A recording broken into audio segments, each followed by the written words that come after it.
In this video, I will give you a quick introduction on electric forces. Let's say that we have a positive charge right here, Q1, and another positive charge, Q2, right here. Because these two charges are both positive, they repel each other. So the electric force from Q1 on Q2 will point away from Q1. This is the electric force from Q1 on Q2.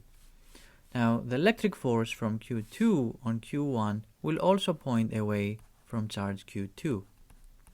This is the electric force that charge Q2 exerts on Q1. An important property of electric forces between point charges is that they have the same magnitude. So this electric force and this electric force have the same magnitude.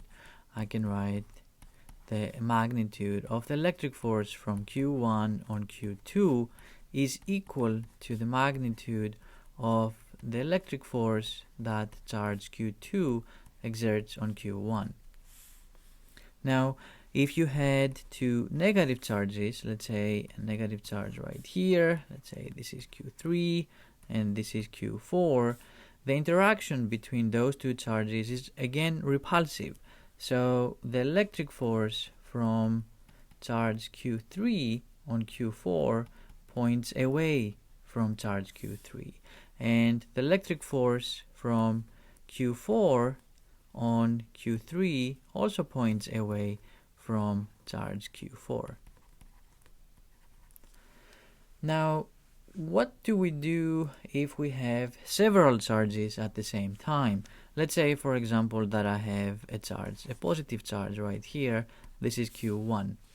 And let's say that we have a negative charge right here. This is Q2. And let's say that we have a positive charge right here. This is Q3. Now, we know that the interaction between this negative charge and Q1 is an attractive one. So the force that Q2 exerts on Q1 will point towards charge Q2. This is the electric force from charge Q2 on Q1.